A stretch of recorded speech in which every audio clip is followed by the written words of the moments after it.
একটা গ্রাম ছিল, নাম তার নীলচাঁদের গ্রাম।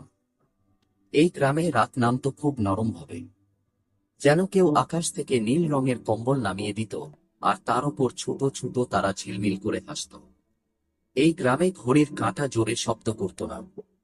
পাখিরা সন্ধ্যায় নিজেরাই বলতো, আজ এখানেই বিশ্রাম নেওয়া যাক।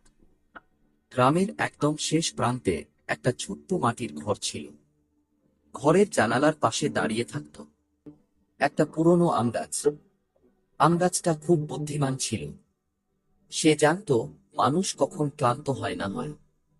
আজও এমনই এক রাতে হালকা বাতাস বইছে, বাতাসে মাটির গন্ধ। দূরে কোথাও নদী ধীরে ধীরে কথা বলছে। কেউ তার কথা শোনে না, কিন্তু মন ঠিকই শোনে। এই ঘরেই থাকো তুমি। আজ দিনটা একটু লম্বা ছিল। চিন্তা ছিল, শব্দ ছিল, ভাবনা ছিল। সব মিলিয়ে মনটা একটু ভারী। তুমি খাটে শুয়ে পড়ো। খাটটা নরম, ঠিক যেন তোমাকে ধরে রাখছে। আমগাছটা জানালায় হালকা আওয়াজ করে, চিন্তা করো না,